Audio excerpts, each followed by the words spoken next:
여러분 안녕하십니까? CBS 뉴스입니다. 여신도 성추행 혐의를 받고 있는 전병욱 목사와 관련해 소속 교단인 예장합동총회는 솜방망이 처벌을 내린 채 사건을 종결지었지만 사회법에선 여전히 재판이 진행 중입니다.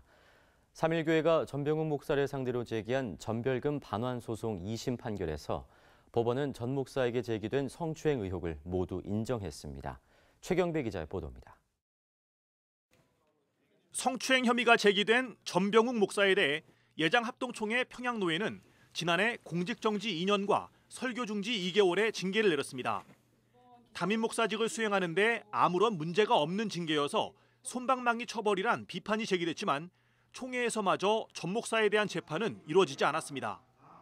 당시 평양노회장은 피해를 입었다는 피고인을 하나도 본 적이 없다면서 사회법 같으면 무죄라는 입장을 밝히기도 했습니다. 전혀 피해를 입었다라고 하는 피고인들은 하나도 본 적도 없고 그냥 정황만 가지고 판단을 한 거잖아요, 이 모든 게. 그러니까 사회법 같으면 무죄입니다, 무죄.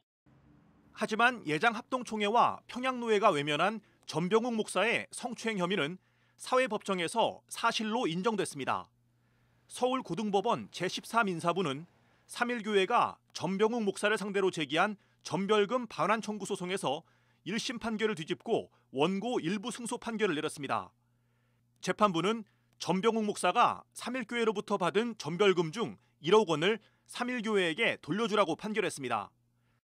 재판부는 판결문에서 전병욱 목사의 피해자들에 대한 추행 행위는 성폭력 범죄의 처벌 등에 관한 특별법 제10조 1항의 업무상 위력에 의한 추행 또는 기습추행으로서 형법 제298조의 강제추행죄에 해당하는 행위로 보인다고 밝혔습니다.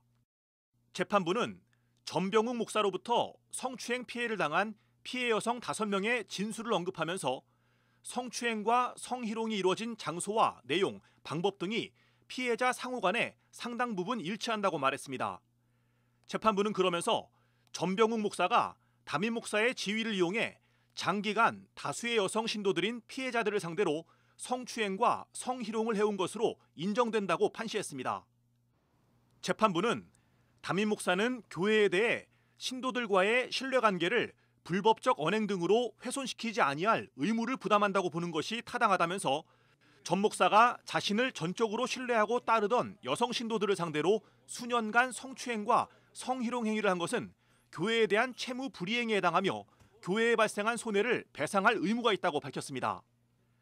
전병욱 목사의 성추행 혐의를 인정한 재판부는 3.1교회가 일부 피해자들에게 지급한 8,500만 원과 교회의 명예가 훼손된 데 대한 비재산적 손해배상금 1,500만 원 등 1억 원을 전병욱 목사가 3.1교회에게 지급하라고 판결했습니다.